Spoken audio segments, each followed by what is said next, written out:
On m'a appris à me défendre, à serrer les poings, à faire du bruit.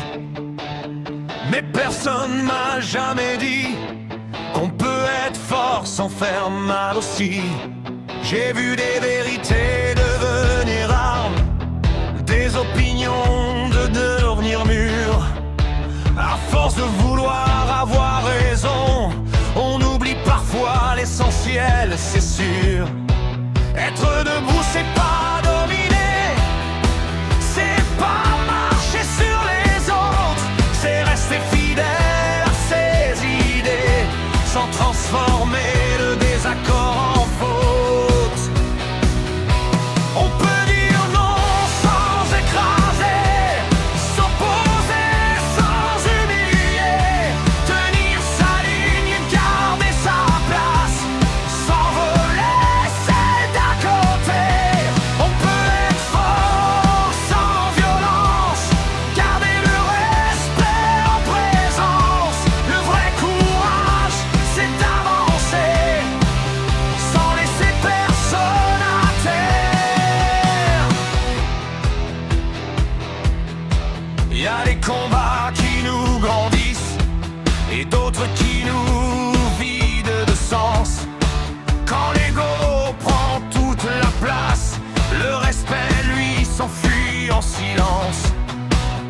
J'ai compris que l'écoute est parfois plus forte qu'un cri, que savoir se taire au bon moment, c'est aussi une forme d'esprit.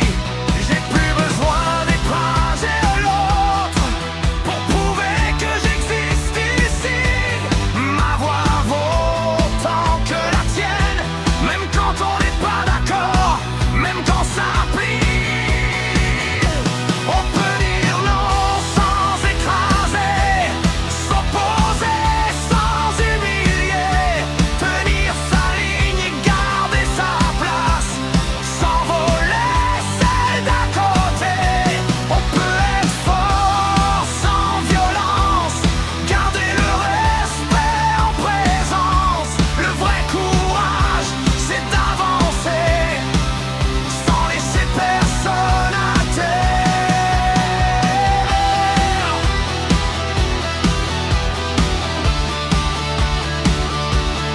Je veux pas gagner sur des ruines, ni construire sur des regrets. Si je défends ce que je suis, c'est pas pour détruire ce que t'es. Mon peur dire non sans écraser, même quand la tension monte. Le respect, c'est rester humain. Même quand la colère affronte, j'ai choisi une force tranquille qui n'a pas